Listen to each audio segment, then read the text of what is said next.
Well, don't forget that just because there's 250 tracks in front of me, it doesn't really mean that they're all useful. And it certainly doesn't mean that it doesn't mean that they're all meant to be wide. Um, you know, this Jason Mraz track that I'm working on is a perfect example of smart and tasteful production and arranging. Because Joe Ciccarelli and Jason produced the tracks and arranged it in a way that perfectly encapsulates the emotional idea that they were after.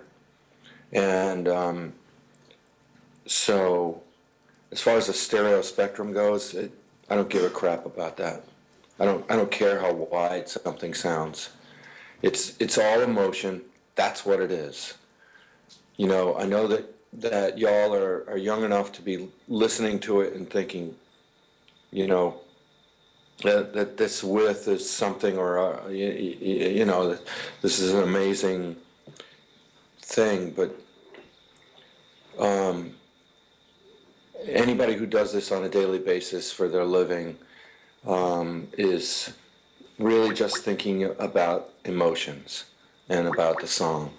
So I'll take, you know, I'll take vocals that typically someone else might try to make wide and pan them over here, you know, on one side, and pan the organ over here as a counterpoint. So to me, it's, is there something of equal emotion on the other side?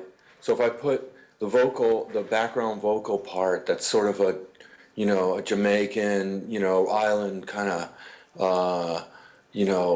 chanty vocal put over here, what's the thing of equal emotion and character I can put over here to counter it? Those are the kinds of things I'm thinking about. As far as, you know, some big width of a keyboard or vocal part, sure, yeah, there are those pop songs that it's really all about that. But the best way to accomplish that is to focus things back and forth within the spectrum, and then use that one element, whether it's a big string pad or whether it's a big, you know, vocal part in the chorus or whatever it is. So the way that you create that width is by not using it up with other things.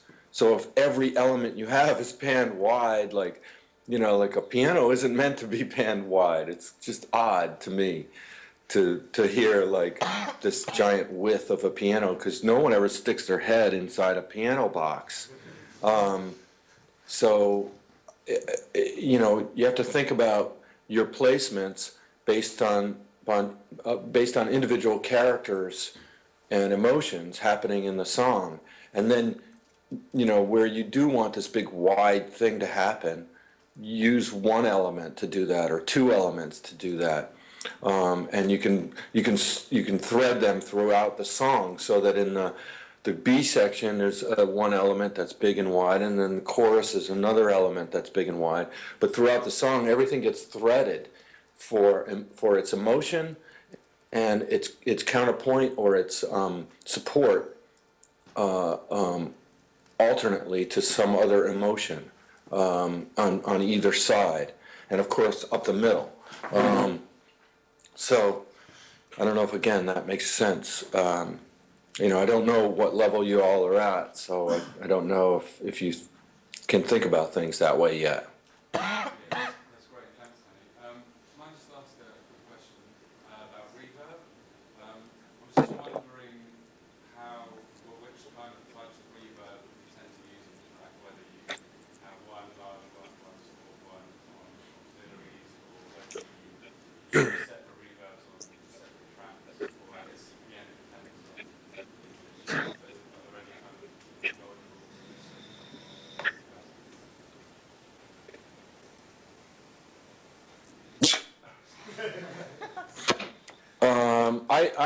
I'm probably more old school than y'all.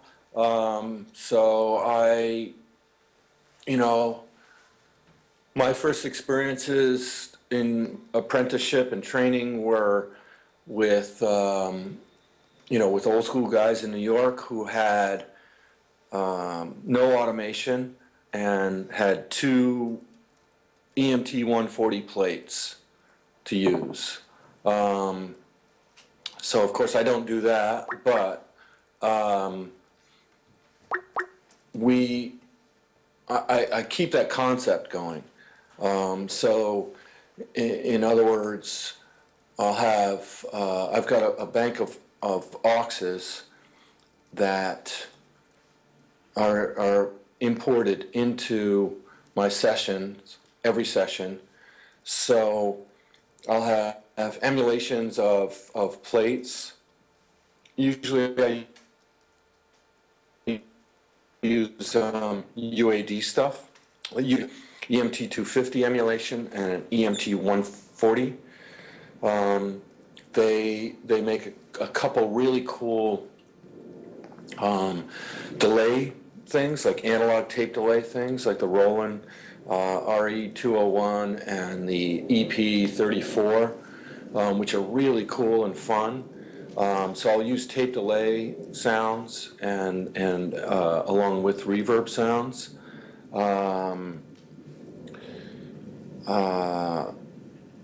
I have a Bricasti M7 reverb that I use as well, which is quite nice.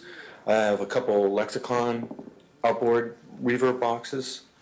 And what else? Occasionally I'll use the Oxford reverb. I'll use the Revibe. I use the Soft Tube, has a great reverb, like I don't even know what it's called. TSR, I don't know, whatever. You guys figure it out. But they make a great reverb that I use all the time. And yeah, so those are the ones that I use. And you'd be really hard pressed to find a track that I instantiated a reverb across the track. Very rare. It's just not in my nature to do that. Even if I was going to only use it on that one track, I would probably create an aux and a send and do it that way. It's very rare that I would instantiate a reverb across a track. But increasingly, I find my rough mixes coming in from younger guys with and younger engineers and producers coming in with reverbs across, instantiated across the track. And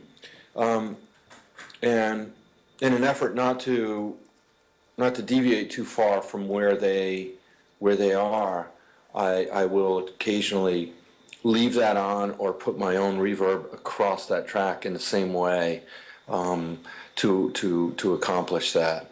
But it's pretty rare that I'll do that. Did that make any sense? I'm not even sure that answered the question. I blabber on so much. No, that's great.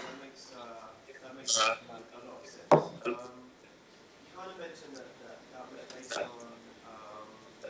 when you worked in New York and they had kind of reverb. So thinking along those lines, what are the mixing techniques and some of these younger guys that you're talking about? And I guess some of your clients, what mixes to be very loud these days? People refer to the loudness war. But for yourself and your technique, how do you incorporate that with old school kind of techniques where dynamics and kind of, I guess lower peak levels were more important? What's your view on that? I don't really try to compete. It's not my thing. I don't do it this way. To me, maximization is a technique that is for the mastering engineer to implement.